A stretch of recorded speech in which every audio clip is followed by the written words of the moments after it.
Guys आप लोग को पता है कि मार्वल यूनिवर्स का सबसे ताकतवर हथियार कौन सा है? आप लोग कहोगे थॉर का हैमर, लेकिन दोस्तों थॉर कोई मार्वल का ओरिजिनल कैरेक्टर नहीं है। ये नॉर्स माइथोलॉजी का गॉड ऑफ थंडर है। पर आपने कभी ध्यान दिया है कि थॉर के हैमर और हनुमान जी के गदा में काफी समानताएं हैं? क्या ऐसा हो सकता है कि हजारों साल पहले की दो अलग अलग सभ्यताएं आपस में जुड़ी हूँ? तो आज हम बात करेंगे हनुमान जी के गदा और थॉर के म्योनीर के बीच की कुछ ऐसी समानताओं के बारे में जो आपके होश उड़ा देंगे।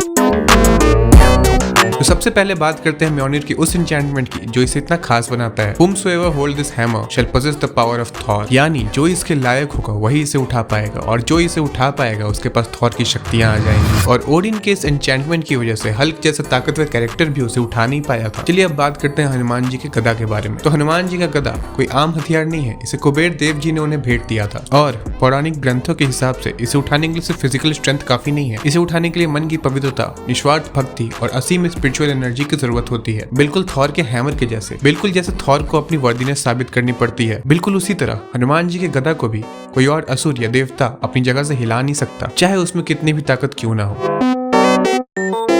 तो ये तो हम सब जानते हैं कि म्योनीर को एक उरु नाम के जादुई मेटल से बनाया गया था, वो भी मरते हुए तारे के दिल में। वहीं दूसरी तरफ हनुमान जी के गदा को भी एक दैविक धातु से बनाया गया था और उसे कुबेर देव जी का आशीर्वाद था। दुनिया में कोई भी ऐसा अस्त्र नहीं है जो उसे पराजित कर सकता है, ब्रह्मास्त्र भी उसे पराजित नहीं कर सकता था। तो दोनों ही हथियारों का निर्माण साधारण दुनिया में नहीं बल्कि कॉस्मिक और डिवाइन लेवल पे हुआ है।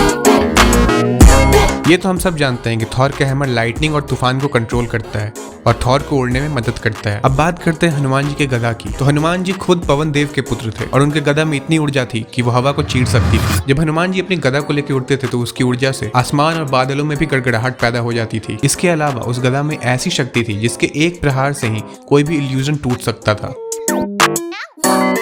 तो दोस्तों हम ऐसा कह सकते हैं कि इस दुनिया की सभी प्राचीन सभ्यताएं आपस में कहीं ना कहीं जुड़ी हुई हैं और जो ऊर्जा और शक्ति नॉर्स माइथोलॉजी में थॉर के पास है उससे कई गुना ज्यादा शक्ति हमारे सनातन धर्म में हनुमान जी के पास है। दोस्तों थॉर मार्वल के गॉड ऑफ थंडर हो सकता है, लेकिन जो ताकतवर डिजाइन हमारे हनुमान जी के गदा के पास है वो इस दुनिया के किसी भी सिनेमैटिक यूनिवर्स से कई गुना ज्यादा महान है। दोस्तों यहाँ पे हमारा ये वीडियो खत्म होता है, लेकिन अगर अभी भी कोई भी सवाल आपके मन में अभी भी आता है तो आप कमेंट करके हमें बता सकते हैं। और आपको क्या लगता है कि डूम्सडे में अगर हनुमान जी से इंस्पायर्ड कोई कैरेक्टर होता तो क्या वो सिर्फ एक चुटकी में डॉक्टर डूम को हरा सकता था? नीचे कमेंट करके जरूर बताएं और चैनल को सब्सक्राइब करना और वीडियो को लाइक करना बिल्कुल मत भूलिएगा।